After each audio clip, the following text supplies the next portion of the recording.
zombar de Jesus ou alguém que realmente era amigo daquele cego. E eu prefiro pensar dessa forma, que eles realmente eram amigos daquele cego e que não aguentavam mais ver ele naquela situação. Então eles chegaram até Jesus, conhecendo o poder que há em Jesus, e trouxeram o cego para que Jesus pudesse tocar e curar ou operar a sua vontade. Então nós entendemos ali pelo Salmo 121 também que Deus, se Ele está acima de todo monte, que o monte para nós significa altura, muitas vezes também simboliza ou significa o limite até onde nós podemos chegar ou até onde enxergamos as situações. Mas o nosso Deus, Ele está muito acima disso, nós sabemos e conhecemos.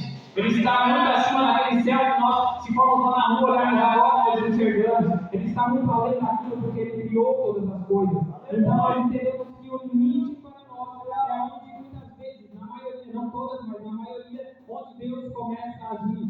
Quando chegamos no nosso limite, já não aguentamos mais a luta, a dor, a prova, as situações que estamos vivendo nessa terra, Deus começa a agir porque Ele vê que nós estamos realmente buscando fazer a vontade dEle. Nós estamos realmente com o coração quebrantado na presença dEle.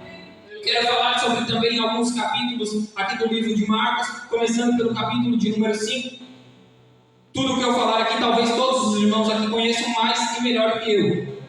Mas no capítulo 5, fala sobre a filha de Jairo, a cura da filha de Jairo, ou melhor dizendo, a ressurreição da filha de Jairo. E ali nós entendemos que Jesus chega até a casa de Jairo, vê lá uma multidão chorando, fazendo um alvoroço naquele lugar. Jesus chega e fala que a menina não está morta, mas a multidão, o que fez, riu dele, zombou dele. Então Jesus, ele expulsou a multidão, e a própria palavra de Deus diz isso, que ele expulsou aquele povo de lá e chamou só Pedro, Tiago, João, Jairo, a mãe da menina, e Jesus entraram na casa. Por quê? Nós entendemos aqui que talvez Jesus quisesse dizer àquele povo também para nós, que Ele só opera milagres na vida de quem crê no milagre. Ele só opera milagres onde Ele é bem-vindo, e aqui nós entendemos através dessa mensagem no capítulo 5. Porque naquele momento aquelas pessoas foram as que creram no poder que há em Jesus. Então ali Jesus opera, Jesus ressuscita a filha de Jairo.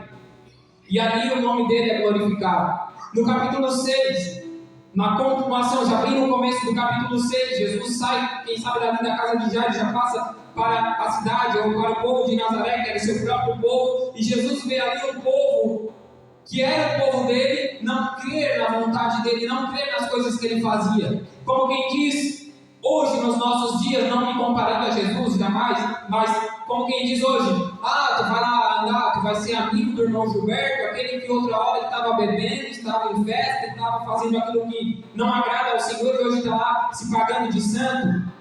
Mas nós temos que entender que Jesus, ele apaga o nosso passado, ele nos dá as vestes novas, como ele falou, vestes brancas, ele nos purifica e ele nos usa da forma que ele quer. Então, Jesus ali percebendo que o povo não cria nas coisas que ele fazia, no seu poder, nos milagres, Jesus operou somente algumas curas na vida. Eu creio que na vida somente daqueles que criam no poder dele. E depois ele partiu dali e foi para outros lugares, como quem diz, se vocês não me aceitam aqui, eu vou lá onde me aceitam, eu vou operar lá onde eles creem, eu vou fazer a obra onde eles acreditam, onde eles verdadeiramente confiam em mim. Então no capítulo 7, do versículo 33 ao 35, nós podemos ver outra cura que Jesus opera, também num homem que era surdo, provavelmente ele era gago ou era mudo, porque a Bíblia diz que ele falava com dificuldades. Então, Jesus disse que se abram ou que sejam abertos, e na mesma hora o homem saiu curado. Na mesma hora a língua dele se destravou, a própria Bíblia diz isso, e ele falou perfeitamente. E o que Jesus operou aqui e operou onde nós lemos foi cuspe. O que nós entendemos não é porque foi algo nojento, não.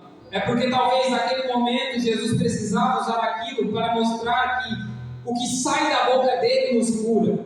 Não importa o que seja que sai da boca de Jesus, nós precisamos crer, nós precisamos que seja tocado em nossas vidas para que sejamos talvez curados, ou também na vida daqueles que amamos.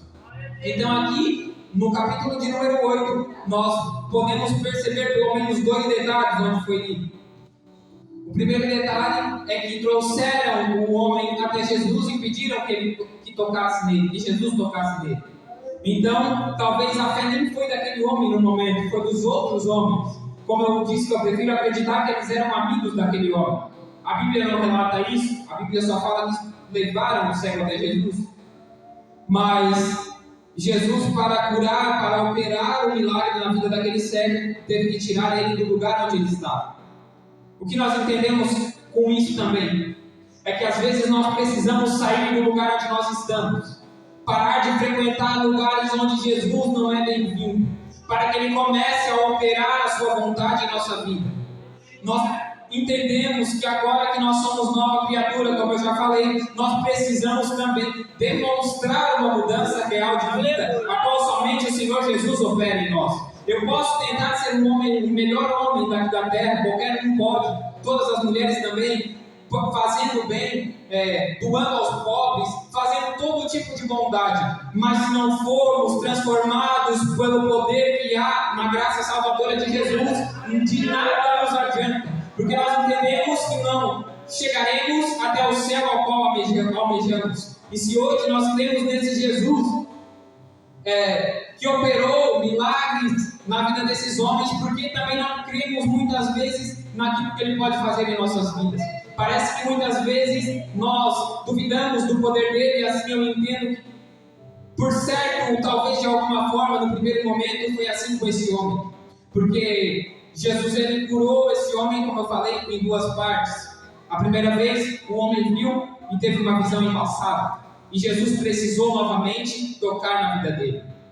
Quem sabe muitas vezes nós precisamos que Jesus nos toque na hora, mas talvez Ele queira nos tocar dia após dia, ir nos purificando dia após dia, ir tirando as impurezas da nossa vida dia após dia, porque Ele sabe que talvez se Ele tirar tudo de uma vez, a gente vai se sentir confiante no próprio braço, nas próprias forças, e nós vamos cair, nós vamos sair debaixo da presença dEle. Como muitos que estão lá fora, quem sabe já aconteceu isso. Talvez com algum de nós também, um dia confiamos no nosso próprio braço, nas nossas próprias vontades, e nos achamos por ser bom demais, não precisar mais de Deus em nossa vida. Quem sabe talvez nós estamos passando por esse momento, mas o Jesus que curou esses homens pode operar se Ele quiser, como eu falei, todos sabem disso, melhor talvez do que eu. Se Ele quiser operar nesta noite aquilo que para o homem é impossível, Ele opera em nosso meio, e não é através da minha vida, da vida dos obreiros, da vida das irmãs que louvam, não, é através do Espírito Santo de Deus que habita em cada um de nós. Então, nós entendemos que o outro detalhe aqui é que o homem começou a enxergar, como eu falei bem no começo, quando ele começou a olhar para cima.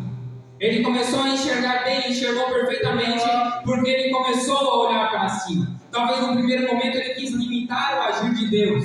Ele quis dizer, não, eu não consigo, eu não posso mais do que isso. Mas Jesus tocou novamente nele. A Bíblia diz que a sua visão foi restaurada. Então nós entendemos também que se a sua visão foi restaurada, um dia ele enxergava.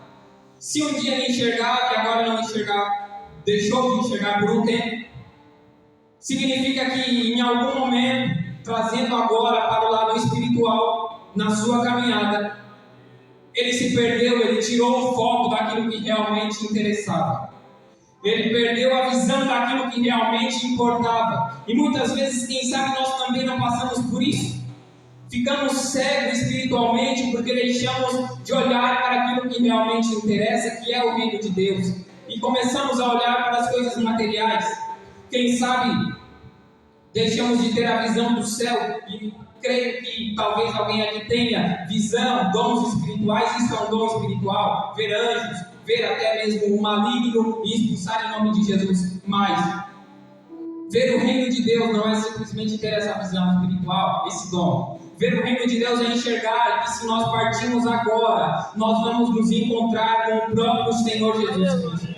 É que se nós, quem sabe, sairmos desta igreja e não termos mais a oportunidade de cultuar ao Senhor, se partirmos desta terra, quem sabe durante a semana, a gente não quer isso, mas a gente quer realmente ver o Senhor Jesus Cristo. Então, se acontecer de partirmos dessa terra, nós vamos ter essa convicção de nos encontrar com o Senhor Jesus Cristo. E quem sabe esse homem aqui, ele parou de enxergar aquilo, como eu falei, que realmente importava, o reino de Deus. Quem sabe muitos de nós passamos por isso, ou estamos passando também, e estamos olhando agora para as coisas terrenas, para as coisas materiais. Alguma coisa ou alguma distração nos fez perder o foco, nos fez perder a visão. Mas o poder de Jesus, pela sua poderosa palavra, como o próprio irmão Yuri disse, pela sua poderosa palavra, ele nos faz enxergar novamente. Entendemos aqui que liberar a palavra é parte de Jesus, mas nós temos 3 coisas que fazer também, nós como cristãos e filhos de Deus. A primeira é crer, a segunda, abrir os olhos, e a terceira é enxergar. Essas são as nossas partes.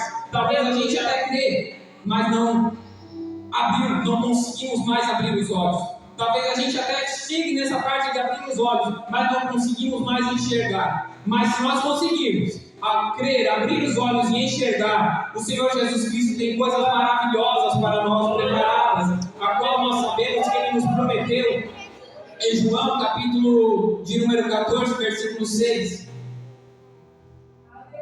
Capítulo 14, do versículo 1 ao 3, se eu não me engano, se não me falha a memória, do versículo 3, ele fala que é o caminho, a verdade e a vida.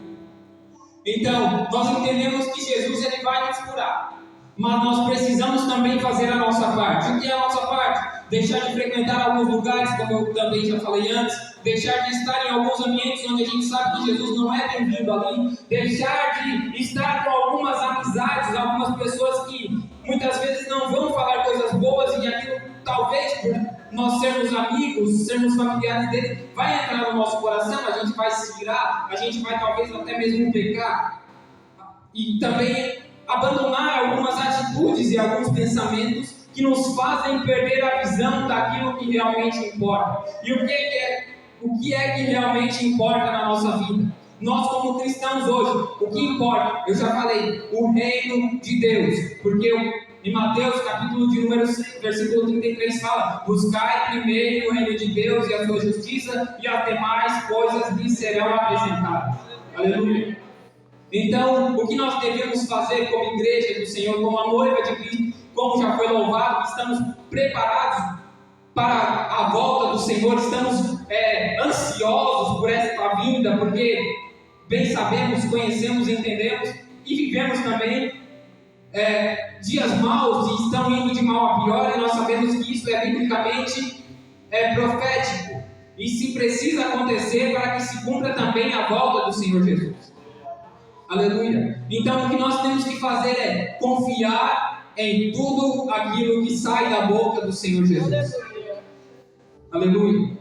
Essa é a palavra que eu tenho nessa noite. Peço para que a igreja se coloque de pé.